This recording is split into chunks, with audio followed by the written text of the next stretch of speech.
Bonjour à tous et à toutes, bienvenue sur Free Matin, très heureuse de vous retrouver ce lundi matin pour votre émission matinale d'information et de divertissement. Dans un instant, la une des journaux présentée par Kader Achirou. Bonjour. Bonjour Nadège Durand, bonjour à vous chers amis internautes. Entre autres sujets qui font l'actualité ce matin, une déparution, nous avons la fronde sociale, l'animation de la vie politique nationale, les retombées historiques de la rencontre entre Patrice Talon et Emmanuel Macron et les hommages à une Amazone, celle de Rafiatou Karimou, décédé cette année.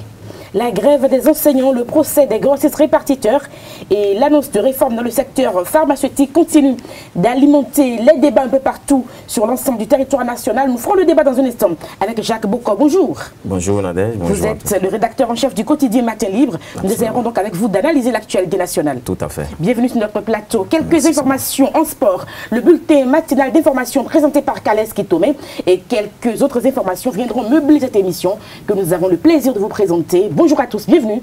Voici la une des journaux. Bonjour à nouveau chers amis internautes, nous démarrons par le quotidien Fraternité qui affiche ce matin en manchette fronde sociale. Le Bénin attend mieux de ses enfants, toujours avec Fraternité, hommage à une Amazone, la voix au carrefour des 5 entrées de Sakété baptisée El Hadj Rafiatou Karimou. Nous passons au quotidien Le Bénin Intelligent. Armand Ziznokoui sur l'émission Carte sur table. J'ai été sacrifié. Nous restons avec Le Bénin Intelligent. Invité sur l'émission 90 minutes pour convaincre, François Adebayo Abiola invite les enseignants à reprendre le travail. Les pharaons, emploi liés à la gestion des ressources publiques. Talon joue la carte de la transparence, toujours avec les pharaons. Fronde sociale, la Renaissance du Bénin demande aux syndicalistes de retourner à la table de négociation. L'investigateur du jour.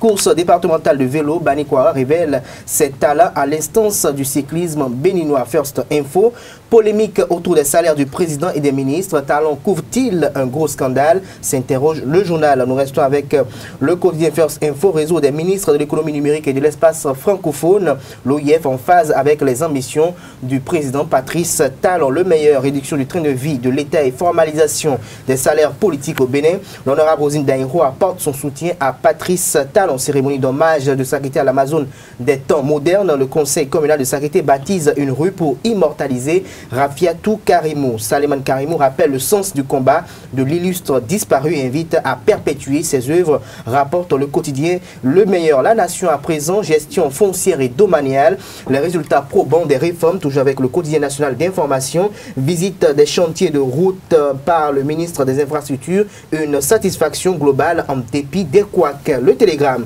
Lutte contre les faux médicaments, le gouvernement risque un grand revers. Toujours avec le Télégramme. Mauvaise gestion du Fonds national de la microfinance. 7 personnes libérées vendredi dernier. L'autre vision, réduction des dépenses dans les voyages officiels. La réforme de Patrice Talon porte ses fruits. Plus de 6 milliards économisés en 2017. Le quotidien Nokoué. Inauguration de la mosquée centrale d'Abomey, Eliasou Dichao, nouvel imam, Arimi Choubadé, président du bureau. Matin libre à présent, radicalisation des grèves dans l'enseignement, la justice et la santé, la rétrocession, la décision de la sagesse. Toujours avec Matin libre, obtention de visa pour le Oumra. Pour le Umrah à l'Ouessonko, met fin à la souffrance des pèlerins. Et toujours avec Matin Libre, course départementale de vélo à Banikwara, la Sobebra et la Fébessi pour le rayonnement du cyclisme béninois. Le béninois libéré, la lutte contre le vaudou Kenesi par appel lancé aux autorités publiques, la position de Adjinangbe Tcheji, roi de Ouida. Toujours avec le béninois libéré, crise sociale du rôle du médiateur, titre Le Canard. Le Soleil Bénin Info, affaire ICC Service, police républicaine, Mouliaï, Patrice Talon, l'intégralité des propos de Armand Ziznokoui à découvrir aux pages 5 et 11 de l'apparition du jour du Canard Nord-Sud quotidien pour une gestion saine des finances publiques. Enfin, une sélection orthodoxe des cadres de la chaîne des dépenses publiques. Le potentiel rationalisation de la gestion des finances publiques, des cadres incompétents évacués, place au mérite. Le test psychotechnique élimine 220 agents sur 332 en lice. Nous passons au quotidien Le Routier à présent. Actualisation des connaissances en matière de débauche, en matière d'embauche. Armand Gansset met au pas ses administrés. L'autre quotidien pour finir. Tourné sur le Ravip dans le plateau, Antoine Idi Kolaolé appelle les populations à soutenir Patrice Talon. Le vice-président de l'Union fait la nation, s'enrôle et sensibilise le plateau. Merci à vous, Kader Achirou. Le moins qu'on puisse dire, c'est que les quotidiens ont effectivement paru ce lundi matin. Les quotidiens sont disponibles dans les kiosques partout partout sur l'ensemble du territoire national. Vous la retrouvez également en ligne sur Internet. Donc, nous passons au débat sur Freematin. Jacques Bocor, à nouveau bonjour. Bonjour. Vous êtes le rédacteur en chef du quotidien Matin Libre face à Kader Achion. Nous allons essayer donc d'analyser l'actualité nationale, la grève des enseignants. Il faut croire que le président ne démord pas, encore moins les enseignants. Absolument. Le président, le gouvernement tout entier, et de l'autre côté, les enseignants qui continuent de bander leurs muscles. C'est à croire que c'est une lutte qui ne va pas prendre fin dans les prochains jours, sinon dans les prochaines semaines, puisque les enseignants sont décidés à aller jusqu'au bout et pratiquement chaque semaine, on radicalise de 72 heures désormais. Vous voyez, on est passé à 96 heures et les lundis sont consacrés aux assemblées générales dans les écoles. Donc pratiquement toute la semaine, il n'y a pas d'activité. Et ce, dans les différents ordres de l'enseignement, que ce soit à la maternelle, au primaire et au niveau supérieur également. Or, vous savez que l'éducation, quand même, on dit c'est le socle de tout développement. Quand vous ratez l'éducation, c'est que vous n'aspirez pas au développement. Donc, moi, j'y vois là un bras de fer qui n'arrange pas la nation, qui n'arrange pas le peuple. Et c'est pour ça que nous avons mis en manchette ce matin que la rétrocession serait la décision de sagesse. Rien ne sert à l'étape actuelle de la situation de continuer à interpréter des tests. Parce que le gouvernement, lui, il estime qu'il est dans une logique, qu'il est dans la légalité en défalquant. Alors que de l'autre côté, les enseignants disent, mais si vous ne nous avez pas provoqué, non, nous n'irions pas en grève puisque c'est votre appendice, c'est votre prolongement à l'Assemblée nationale qui est venu raviver, disons, la tension à travers ce vote d'une loi pour retirer le droit de grève aux travailleurs. Alors, lorsqu'on a fait tout ça et qu'on a accepté aller à la table de négociation, on a pu obtenir ce qu'on a obtenu, et même si on qualifie ça de dérisoire, je crois quand même qu'il faut faire le minimum de pas qui reste. Et là, je m'adresse au gouvernement. Vous savez, j'ai suivi un débat hier où on disait que oui, jamais que les rétrocessions au niveau de l'enseignement, même au niveau de la justice, n'ont jamais été effectives, sauf peut-être au niveau de l'enseignement en 2014, où les enseignants ont tempêté pour avoir leur ponction sur salaire. Alors, est-ce qu'il faut continuer, alors que nous sommes à la lisière d'une année invalide, à interpréter les tests, à tirer le drap de son côté? Nous estimons que les deux parties doivent se revoir, et il semble que c'est la défalcation qui est en train d'être l'objet à polémique aujourd'hui. Je crois que le gouvernement ferait mieux de rétrocéder les sous et qu'on retourne à la table des négociations, signer et qu'on fixe de nouvelles règles. De nouvelles règles, signer ce qu'on veut signer pour que désormais on dise bien. Désormais, si vous voulez aller en grève, voilà les conditions qu'il faut remplir.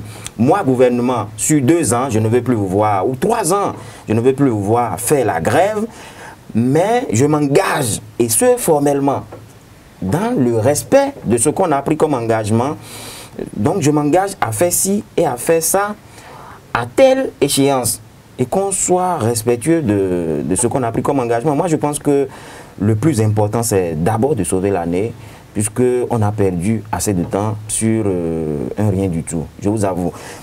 Au départ, le gouvernement ne voulait pas accorder ce qu'il a accordé au finish. Mais pourquoi on a laissé traîner le suspense? Le suspense. Et on est venu après au moins accorder ce qu'on traite aujourd'hui de minable. On pouvait le faire, on pouvait anticiper. Pour calmer au moins les tensions. Pour calmer les tensions. Depuis que les centrales et confédérations sont parties de la charte et du Conseil national de dialogue, le gouvernement est resté aimable, sans faire appel à ses partenaires. On a attendu parce que certainement on savait là où on allait, on savait qu'on allait retirer la grève. on ne les a pas associés. Il a fallu que la grève prenne une allure, disons, inquiétante pour qu'on rappelle maintenant ce qu'on a en face pour aller à la table de négociation. Moi, je pense que le gouvernement est quelque part responsable, mais aujourd'hui, il ne s'agira plus de retrouver le responsable ou le coupable. Il faut aller vite pour que les enfants reprennent, parce qu'il y a des examens qui sont déjà programmés pour mai normalement. Maintenant, on sera en train de faire des gymnastiques pour proroger l'année et ça va encore agir sur la prochaine rentrée des classes. Donc, il va falloir ce n'est même pas aller bien vite. pour la psychologie des enfants, finalement. Alors, Kader Achirou, finalement, la grève des enseignants, cette lutte entre enseignants et gouvernement, ça ne semble pas prendre fin. Oui, le duel d'ailleurs, c'est un duel d'ailleurs entre gouvernement et syndicats, est un duel qui ne va pas connaître sa fin de sitôt. Parce qu'à y voir de près ce qui se passe aujourd'hui, à y voir le film des faits, il faut quand même le dire sans risque de se tromper que d'ailleurs, les syndicats ne sont pas prêts à fléchir, le gouvernement non plus. Parce que ce qui se passe aujourd'hui, c'est quoi? C'est que le gouvernement aujourd'hui, d'après le point qui a été fait par le ministre d'État chargé du plan, qui dit quand même que le gouvernement a pu donner tout ce qu'il veut, tout ce qu'il peut, et quand même a décidé de signer quand même des arrêtés pour essayer quand même de conforter les enseignants. Mais de l'autre côté, les enseignants estiment qu'un gouvernement ne peut pas se lever ou de décider de façon tout azimut, de dire quand même qu'il y a des grèves qui sont qualifiées d'illégales ou de légales, ou il y a des grèves, des mouvements qui sont qualifiés de légitimes ou d'illégitimes. Et que dans le même temps, le gouvernement n'a pas quand même les prérogatives de pouvoir qualifier ces grèves de la sorte et de pouvoir effectuer des défalcations. Lesquelles défalcations ont été effectuées malgré le climat actuel qui est un climat quand même d'obtention de consensus. Il est annoncé déjà dans l'opinion auprès des syndicats qu'il y a quand même des défalcations qui seront opérées sur le mois de mars. Ça veut dire que le gouvernement lui-même attise également le feu. Et quand dans ce contexte, nous apprenons déjà qu'il y a des ministres qui disent déjà que si les défalcations sont rétrocédées et eux ils vont démissionner, je pense que de tels propos ne sont pas pacifiques et ne sont pas dans l'obtention d'un dégel. Il y a d'autres personnes qui sont capables d'être ministres ou non? Il y a d'autres personnes qui sont capables d'assumer cette fonction. Dans l'entourage du chef de l'État, d'ailleurs, il y en a qui salivent même ce poste. Mais je pense que quand c'est quelqu'un très proche du chef de l'État qui le dit, je pense qu'il y a quand même des choses qui se font et qui se disent, qui ne sont pas peut-être rendues publiques. Et je pense que le chef de l'État ou le commandant en chef du gouvernement doit peut-être veiller au grain à ce que de pareilles choses ne soient plus dites dans l'opinion publique nationale ou internationale. Au-delà de cela, ce à quoi on assiste aujourd'hui, je pense que c'est l'avenir des enfants qui est en péril, parce que qu'on le veut ou non, cette année sera une année bâclée. L'enseignant retournera en classe avec le moral brisé, parce que qu'on le veut ou non, on ne finira pas par obtenir quelque chose de concret aux enseignants. Qu'on le veuille ou non, quand le chef de l'État va au-delà de tout, dit que ce sont les paysans qui font ci, qui font ça pour les enseignants, mais il faut reconnaître également que les enseignants aussi tiennent et se servent de leur salaire pour entretenir aussi les enseignants et injectent aussi de l'argent dans le marché. Donc on ne peut pas le dire ainsi. Et il y a beaucoup de choses qui se font au niveau de l'enseignement. Vous allez dans certaines zones reculées, vous allez voir des gens qui sont enseignants, vous vous dites, mais est-ce qu'il est enseignant? Quel est son statut? Il reperçoit combien? Vraiment, c'est assez déplorable. Et je pense que c'est ce à quoi les différentes centrales et conférences syndicales s'y attellent pour que tout le monde soit reconnu, pour qu'on puisse travailler avec beaucoup de discipline, abnégation et loyauté, parce que même si on n'a pas prêté serment pour, c'est quand même un travail assez noble parce qu'on est en train de former l'élite. Mais si on doit rester de façon permanente et perpétuelle dans un dialogue autocratique ou dans un dialogue qui vise quand même à vouloir imposer sa volonté, on est d'accord que le gouvernement est élu avec un programme, on est d'accord que le gouvernement est élu d'ailleurs pour quand même essayer d'imprimer une certaine dynamique au secteur, mais on n'est pas d'accord que ce soit fait d'une manière antidémocratique. C'est-à-dire, on ne veut pas aller à la négociation, on ne veut pas quand même échanger avec les acteurs, on veut imposer quelque chose et on estime que c'est la meilleure chose, c'est ce qu'il faut faire passer. C'est vrai que quand on y voit de près, parfois on se demande si les travailleurs aussi n'en font pas de trop. Quand ils voient le théâtre qui s'organise autour des manifestations, ils voient de près tout l'activisme qu'on remarque au niveau des grèves, on est à même de se demander également s'il n'y a pas également une télécommande ou une main invisible, comme l'évoquent d'ailleurs les défenseurs de la politique gouvernementale qui estiment quand même que, comme ils ont le fait par le passé, il y a également aujourd'hui une main invisible derrière les grèves. Mais je pense que le temps n'est plus aujourd'hui au dialogue puéril et stérile, à la philosophie qui n'a pas de sens, mais plutôt de penser à l'avenir de ces pauvres enfants qui n'ont rien demandé, qui ne sont pas coupables de ci ou de ça, mais beaucoup plus penser quand même à comment faire pour sauver l'année académique, pour que les enfants puissent reprendre le chemin des classes. Alors, des interrogations, Jacques Boko. pourquoi le président Yahya Boumi, apparemment, il a perdu son génie, pourquoi il n'arrive pas à contourner la main invisible, et pourquoi il met en conflit les différentes... Le président Talon, oui, bien sûr, il pouvait contourner la main invisible, le président Talon. Et puis pourquoi on a l'impression qu'il oppose les différentes couches de la société? Lorsqu'il dit que les paysans travaillent plus que les enseignants et qu'ils souffrent beaucoup, que les émigrants, ils souffrent énormément. Bon, lui, peut-être en le disant, n'était pas dans la logique d'opposer les différentes couches. Il l'a dit pour faire savoir à cette couche qui n'est pas de la fonction publique qu'il la porte dans son cœur et qu'il travaille également pour ce peuple qu'il a élu. Mais certainement, ça choque, puisque les enseignants ont mal pris ça. Et c'est à bon droit, ça fait partie certainement des problèmes de communication. Certainement que si c'était ailleurs, on n'allait pas laisser passer cet élément. Transparaître quand même voilà, cet extrait. Donc vous voyez, ça fait partie des problèmes de communication. C'est vrai, on n'arrive pas à tout sauver. Mais les enseignants ont quand même raison de le dire, parce que même si on peut dire qu'ils ne sont pas moins lotis que le paysan, il n'en demeure pas que quand vous faites la comparaison dans la sous-région, ou bien même vous comparez leur salaire à certains salaires politiques, il n'y a pas photo, c'est la dichotomie. Un enseignant allait même jusqu'à comparer les paires de chaussures d'un journaliste hier qui coûterait plus cher que les avantages vestimentaires qu'ils ont obtenus annuellement. Donc vous voyez que quand on vous donne 16 000, on vous demande de vous habiller annuellement, alors que récemment, votre ministre de tutelle vous demande de vous habiller décemment. Même si vous allez là où on vend les friperies, vous n'allez plus trouver de friperies au prix à 16 000 francs pour l'année. Donc il faut qu'on soit raisonnable. Donc moi je pense qu'il y a des revendications qui sont légitimes et on peut s'asseoir à tête reposée pour échelonner, pour planifier tout ça. C'est vrai, j'ai entendu un très proche du pouvoir hier, notamment le député Oden Aladatin, qui a semblé dire que les enseignants sont trop pressés et qu'ils en demandent un peu trop, puisque certes le président Talon a dit que dans son projet de société que lorsqu'il sera au pouvoir, il va contribuer sérieusement à l'amélioration des conditions de vie des enseignants. Et il l'a reconnu sur le plateau hier, mais il disait que le président Talon vient de faire seulement 2 ans, donc il reste 3 bonnes années. Pourquoi les enseignants ne patientent pas et d'attendre le bout du rouleau pour constater si oui ou non ils n'auront pas leurs conditions améliorées. Donc moi, peut-être que les enseignants vont prendre au mot ce député et retourner à la table de négociation, mais avant, je tiens et j'insiste sur la rétrocession, ne serait-ce que pour cette couche qui est la couche la plus importante de la fonction publique. Ils sont plus de 100 000. Donc, je pense que pour un dégel et pour le bien de la nation, surtout des élèves, des parents d'élèves, il faut retourner ces sous, faire en griffe le bête et retourner ces sous. Parce que d'abord, le gouvernement n'est pas le juge administratif, mais le gouvernement s'est basé sur certains articles, l'article 24, et on dit que oui, on doit défalquer parce que vous travaillez, vous êtes payé au prorata du nombre d'heures que vous faites.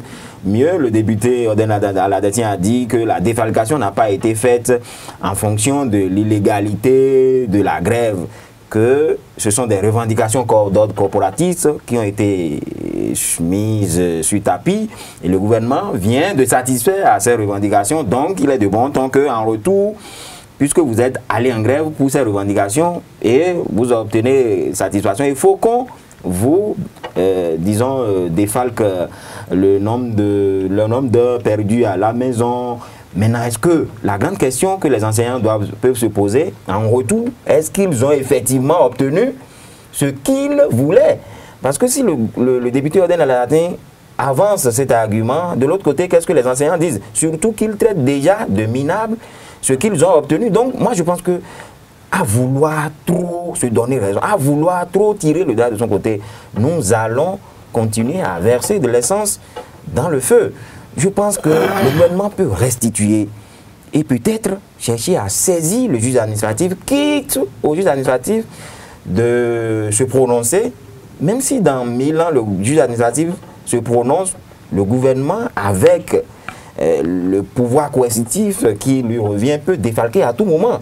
Mais pourquoi on ne peut pas retourner pour obtenir ce dégel et prendre le peuple à témoin? Et on veut forcément radicaliser. Je pense que cette radicalisation ne nous amène nulle part, surtout qu'on constate cette solidarité au niveau des travailleurs. Au niveau des travailleurs. La justice, les agents de santé, et les enseignants du supérieur et tout le monde est embarqué. Donc, ça n'arrange pas le gouvernement. On apprend que ce matin, il y aura militarisation de certains établissements pour sécuriser les enseignants qui voudront aller donner les cours, mais on va faire ça pendant combien de temps? Est-ce que c'est bon pour les enfants de voir des militaires? Et on a 77 communes. Est-ce qu'on pourra sécuriser tous les établissements? Après la radiation, on parle maintenant de militarisation. Chaque semaine avec voilà, donc ça n'arrange pas. Il faudrait que le gouvernement mette de l'eau dans son vin. Et je crois que c'est lui qui peut jouer la carte de l'apaisement. Si l'autre partie doit retourner à la table de négociation, c'est au gouvernement de montrer une fois encore la bonne foi. Kader Achirou, on a vu également les différentes religions endogènes, les religions, le clergé, les religions endogènes qui se sont mêlées à la crise, mais finalement ça n'a pas porté ses fruits. Ah oui, beaucoup de religions même, hein. Même l'église Sainte de Banamé aussi s'y est mêlée aussi. Il a même pondu un bon communiqué propre à de pareilles circonstances quand même pour appeler à l'apaisement de la tension sociale. Mais pourquoi on n'écoute pas toutes ces religions-là? Ah oui, ça m'étonne même d'ailleurs que l'église Sainte de Banamé puisse produire un grand communiqué que jusqu'à présent... Pourquoi c'est l'église Sainte de Banamé? On parle non, dans le cas d'espèce, au-delà de tout, c'est la seule église qui n'a pas voulu... Qui officiellement ne s'est pas rendue au palais présidentiel pour rencontrer le chef d'État, mais qui a pondu un communiqué officiel quand même, qui a écrit quand même... Et qui a fait diffuser... Le chef d'État a reçu déjà les religions endogènes? Oui, il a reçu les religions endogènes, mais pas l'église de Banamé. Pas encore, bon. Peut-être c'est à l'oreille, puisque chaque week-end, peut-être le week-end prochain, ça peut venir. Mais je pense qu'aujourd'hui, avec ce à quoi on assiste, les religions ne vont que prier. Mais est-ce que l'heure à la prière aujourd'hui? Oui, mais dans l'autre cas aussi, non, parce qu'il faut être réaliste. Quand vous constatez une certaine solidarité, comme l'a évoqué mon vis-à-vis au niveau des travailleurs aujourd'hui, vous avez même de vous interroger de savoir même est-ce qu'il y a même une main invisible? Est-ce que ce qui se passe aujourd'hui n'est pas un sursaut patriotique? Parce qu'on sent quand même qu'il y a un danger qui pointe à l'oreille. Et je pense que le chef de l'État, compétiteur né, doit savoir que la compétition qui s'avère devant lui n'est pas une compétition facile et qu'il faille quand même doubler d'ardeur et changer de stratégie pour gagner la compétition. Pour que, à la finalité, les talents de gloire qui lui sont réservés soient porté par sa personne. Parce qu'au-delà de tout, quand on voit de près ce qui se passe, le peuple va encore virer vers des imposteurs, le peuple va encore virer vers ceux qu'on décriait par le passé, le peuple va encore aller vers ceux qu'on a eu, ceux qui ont peut-être amené le peuple dans une situation si désastreuse, et ce qu'on ne souhaiterait pas, pour qu'à la finalité, Patrice Talon soit décrié, alors qu'à la finalité, au fond de lui-même, il veut quand même réformer le pays, il veut quand même, quand on l'écoute quand même, on sent quand même une volonté de vouloir changer les choses, de vouloir mettre fin quand même à une certaine sorte d'anarchie qui se fait montre dans le pays depuis les années 60. Merci à vous, Kader Achirou. Jacques Boko, quelque chose pour conclure le débat. Nous aurons le temps de revenir sur le procès des grossistes répartiteurs pour ne pas battre le sujet. Il faut qu'on en parle de fond en comble. Donc vous allez dire un mot pour conclure sur la grève des enseignants. Non, moi je dirais que c'est le dialogue et le dialogue constructif, sincère, franc qui peut nous sortir d'affaires. Quand je dis sincère et franc, c'est qu'il faut respecter les engagements qu'on a soi-même pris. Parce que si au départ, on n'avait pas provoqué les travailleurs, si au départ, on avait respecté la charte qu'on avait signée, parce qu'au niveau de la charte, il y avait beaucoup de choses. Les libertés syndicales, les libertés individuelles, tout ça était contenu. Mais pourquoi, quand on voulait, par exemple, retirer le droit de grève, on n'a pas associé ces acteurs pour dialoguer avec eux, pour discuter, pour partager avec eux, ne serait-ce que sa vision et là où on les amène. Vous voyez, quand le chef de l'État a reçu la fois dernière les dames de Dantokba, elles n'étaient pas contentes. Elles étaient contentes. Elles ont pu exprimer à l'autorité leurs besoins, leurs problèmes. Même si ce n'est pas réglé sur le coup, mais elles savent quand même qu'il y a une écoute. Absolument. Et en retour, elles ont appris du chef de l'État. Le chef de l'État veut les conduire, le gouvernement veut les amener où elles ont eu le temps d'apprendre. Elles ont le droit de le savoir. Pareil pour les différentes confessions religieuses. Mais si les gens n'étaient pas allés au palais, si au départ, par exemple, le chef de l'État, quand il est venu, on n'avait pas fait de la fixation sur le régime passé en disant que oui, quelqu'un a voulu faire trop de populisme, alors que ça participe de la gouvernance concertée, ça participe de l'approche participative. Parce que lorsque vous voulez faire des réformes et vous les faites sans m'inviter, mais ça peut... Ça frustre, ça crée des frustrations. Donc moi je pense que le gouvernement a intérêt à partager davantage sa vision, à faire connaître sa boussole à ce peuple, parce que rien ne sert de s'enfermer et on ne sait là où vous allez. Le chef de l'État, c'est récemment qu'il nous disait que oui, s'il a pu casser les bonnes dames des abords des rues, c'est parce que on ne recevait plus des financements de l'AFD. Mais est-ce qu'au départ, on avait expliqué ça? Donc, moi, je pense qu'il y a un problème d'approche qui se pose à ce gouvernement et un problème de respect d'engagement et de violation des textes qu'il faut éviter à l'avenir pour que nous n'assistions plus à ces genres de mouvements. Parce qu'au départ, ces travailleurs, ces syndicalistes ont accordé la bonne foi au chef de l'État et au gouvernement en observant de façon, disons, tacite, une accalmie sur 2 ans. Bien sûr. Mais le gouvernement n'a pas su manager, le gouvernement n'a pas su gérer. Donc la balle aujourd'hui, il faut que nous remontions à là où nous avons trébuché et non là où nous avons versé le bagage, comme on le dit. Et j'ai entendu quelqu'un dire que c'est bien le chef de l'État est en train de rêver pour le Bénin, mais lorsqu'il va finir de rêver, qu'il va construire le pays et que le peuple sera finalement fatigué, affamé et n'arrivera pas donc au sommet avec lui, il risque de se retrouver seul. Absolument. Donc c'est très important qu'il puisse discuter avec les différentes couches de la nation pour quand même leur dire ce qu'il veut faire du pays et les rassurer qu'il est sur le bon chemin. Merci à vous, Kader Achirou. Merci. Jacques Bocor, je rappelle que vous êtes le rédacteur en chef du quotidien Matin Libre. Place à Carles Kitome qui nous présentera le bulletin matinal d'information.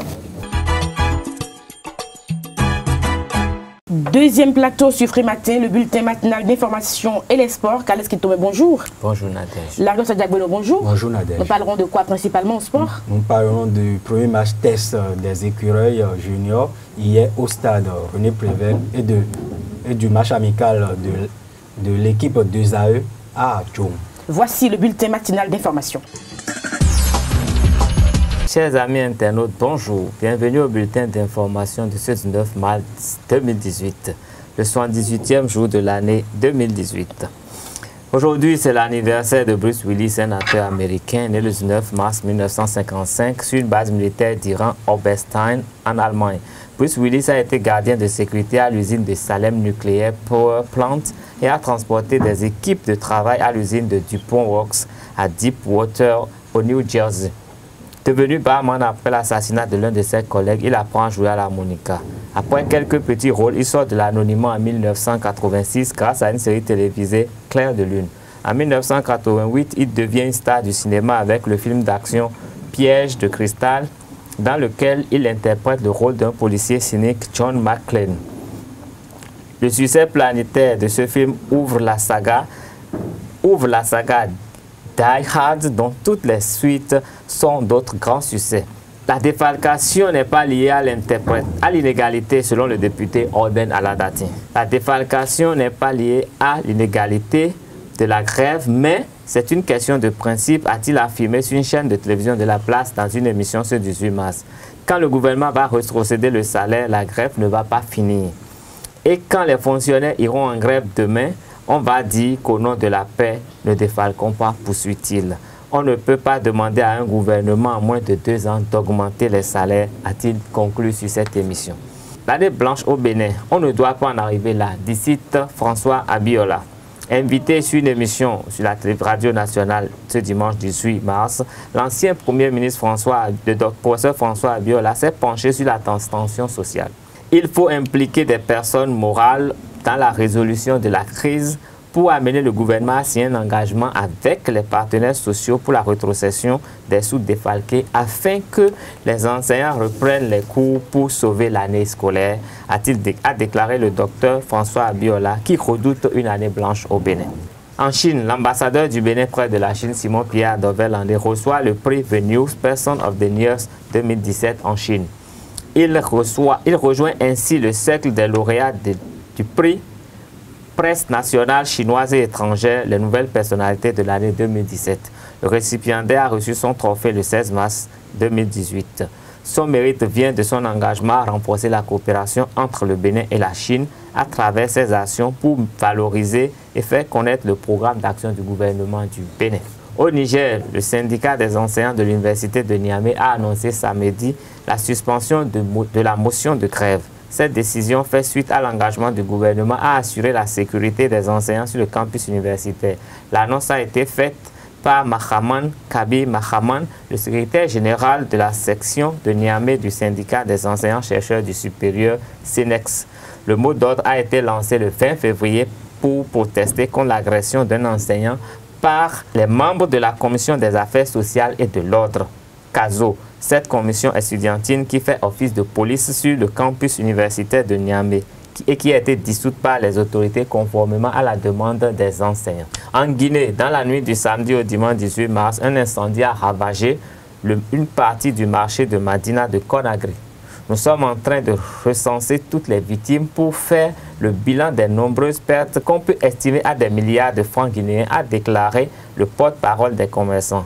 La cause de cet incendie survenu dans le plus grand marché de Guinée, situé non loin du stade du 28 septembre, n'a pas encore été déterminée. Les commerçants assistent bouleversés impuissants au spectacle offert par les débris et les fumées ce dimanche matin à Conakry. Ce sera tout pour ce bulletin d'information. Merci de rester fidèle à Usaï TV. Nous passons au sport sur Frématin. L'Arios Adjabino, alors l'équipe nationale junior du Bénin, a joué son premier match test ce dimanche contre l'ASPAC. 0 but partout, c'est le score final de ce premier match amical dans le cadre des préparatifs des éliminatoires du championnat d'Afrique des Nations des mois de 20 ans 2019. Tout à fait, Nadège. Bonjour à vous et bonjour aux amis internautes. Au-delà de ce résultat, ce match test a permis au sélectionneur Valère Wandinou de retenir définitivement les 25 joueurs des 32 présélectionnés vendredi dernier qui iront en mise au vert. Et pour ce faire, l'encadrement technique a allié deux différentes équipes contre l'association sportive du port autonome de Cotonou, club de la première division béninoise. Suivez les impressions du sélectionneur Wandinou à la fin du match. Moi, je suis satisfait. Je ne peux pas dire que je ne suis pas satisfait. Parce que nous venons de faire une semaine ensemble. Donc là, alors là, ils ont pu faire ce qu'ils pouvaient. Et là, ça m'a donné une idée de présenter une liste de 25 d'abord. Et après, on va voir le reste. Dans le match, je crois que vous avez dû voir que nous n'avons pas d'attaquant. Depuis le lundi, quand on a commencé, j'ai eu au moins 150 joueurs ici. Et parmi les 150, il n'y a qu'un seul buteur qui a aussi encore joué ce soir. Et bon, il n'a pas pu prouver ce soir, mais cela ne veut pas dire qu'il veut l'enlever du groupe. Donc bon, c'est notre maladie et c'est quelque chose qu'on va corriger. Usaï FC a également affronté l'association sportive de la Vallée Omnisport, ASVO, en match de préparation de la nouvelle saison. C'était le samedi 17 mars à Adjoum. À Adjoum, c'est sur le même score, 0 but partout, que Usaï FC et l'ASVO se sont séparés au stade municipal d'Adjoum. Les deux formations s'activent également pour la reprise du championnat national de football. Nous reviendrons dans nos prochaines éditions sur ce match amical. Et avant le coup d'envoi de ce match, les membres du club de la Vallée ont procédé au renouvellement du bureau directeur de leur association. On ne change pas une équipe qui gagne, mais on peut opérer des changements au sein de l'effectif afin de lui permettre de réaliser plus de prouesses. C'est l'essentiel à retenir à l'issue du congrès électif de l'association sportive de la Vallée Omnisport ASVO. Les délégués ont reconduit à l'unanimité le président Marcelin Bokové pour un second mandat de 4 ans à la tête de leur association. Il sera assisté de 11 membres de l'ancien bureau et de 3 nouveaux membres pour ce mandat. Merci à vous, Larios Adjak Benon, c'était les sports sur Free Matin. Merci également à Kales Kitomé pour le bulletin matinal d'information. C'est la fin de Free Matin sur votre chaîne de télévision. À suivre donc Parole aux citoyens dans un instant sur Esaü TV, la revue de presse également sur Esaü TV et puis la grande édition du journal est prévue pour 19h. Merci pour l'attention, au revoir, portez-vous bien.